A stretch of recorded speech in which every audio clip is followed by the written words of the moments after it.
Homes are evacuated as the Lavaside Fire continues to grow.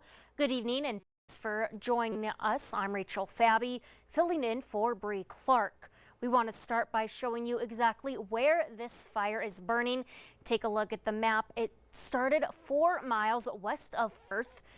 As you can see from the image, the threat has expanded. It's a satellite image from the National Weather Service. Winds have caused the Lavaside Fire to flare up again. We now want to take you live to Firth to get a first-hand look at what's going on. Local News 8's Todd Coons is there now gathering information. Todd, what do we know about the evacuations and the fire threat? Yes, Rachel, let's bring you up to speed on that. There have been some evacuations. I'll get the information from the sheriff here momentarily. The fire itself has crept further to the north where we're at because the plumes of smoke have gotten a little closer.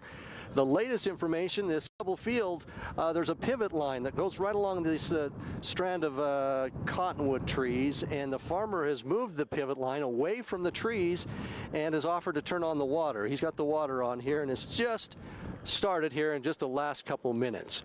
Now, back to the evacuations. Let's bring in Sheriff Craig Rowland from Bingham County Sheriff's Office and get the latest information. Other side of this field, Sheriff, is 700 North. That's the road you focused on earlier. Tell me about the block on each side.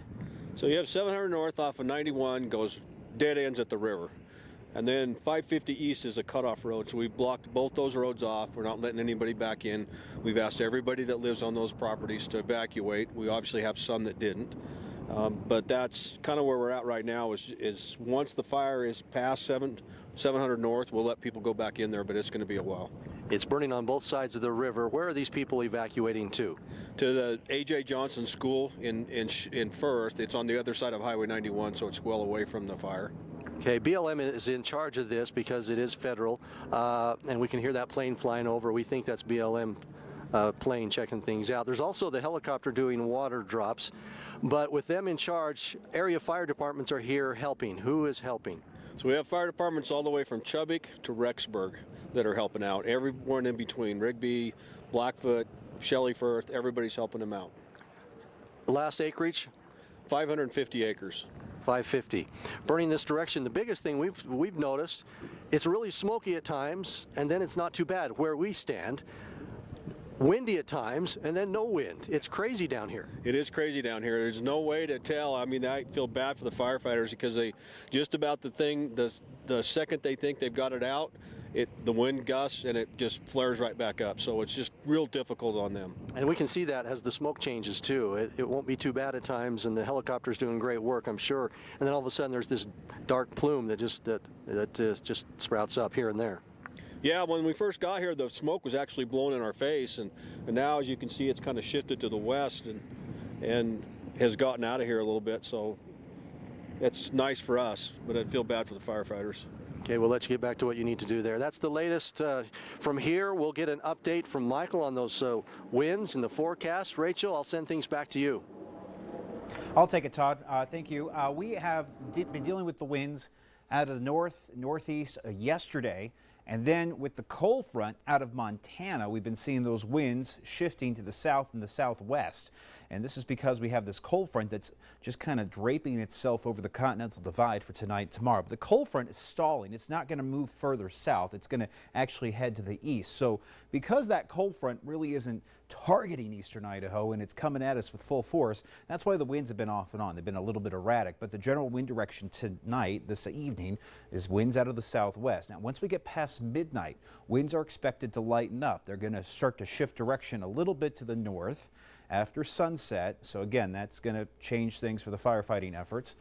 We will see lighter winds though after midnight and tomorrow morning. So hopefully they can get a handle on it overnight and tomorrow morning, because tomorrow afternoon we're going to be dealing with the same scenario. More gusty wind out of the west and the southwest. And of course that smoke plume has been blowing towards Idaho Falls. I want to point out also that map you saw at the top of the newscast, that's not an actual fire perimeter map. That's just the heat map that we can see from space, from the GOES Western satellite. You can actually see the warmth on the satellite.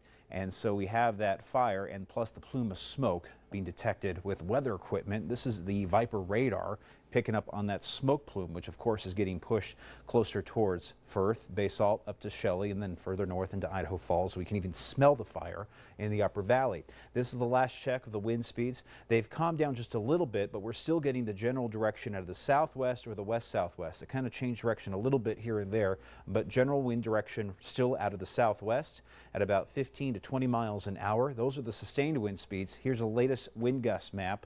We had 23-mile-an-hour wind gusts as we're coming on the air at 6 o'clock, 27 in Blackfoot, and 24 around Fort Hall. I don't have a weather station right in the middle of Firth. I wish I had a good weather station feeding us data, but I'll have to deal with Idaho Falls and Blackfoot and then the Atomic City weather station as the closest weather readouts. Nothing on Viper radar except for some spotty showers trying to develop in central Idaho. There is a little bit of moisture trying to get in here for tonight. It's trying, okay? But as expected, we're not looking for a lot of wet weather tonight or tomorrow. It's actually going to be rather dry, and that wind's also evaporating a lot of the moisture.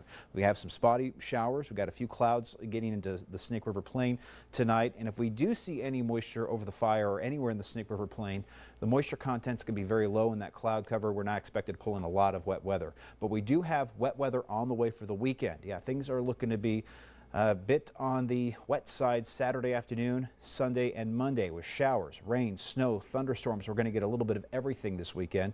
We'll have more on that coming up in the big weather later in this news. For now, we're going to send it back over to the news desk with Rachel. Thanks, Michael. And we have another reporter in the Firth area. We now go live to Cole Sams, who's looking into evacuation supplies. Cole, how are things looking out there?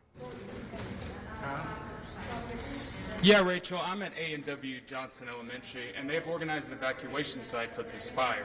Now, we got Doritos, Cheetos, we got donuts for all these people. Now, not a lot of people have come to the site yet, but they're asking anybody that's in the area to come, and they're welcome, and to have a place for shelter and a place that they can be safe. Now, if you want to come here, just be in mind that roads near this location are closed, so be aware of where you're going. But they're open here to the public, and they're ready to see people, so come on out.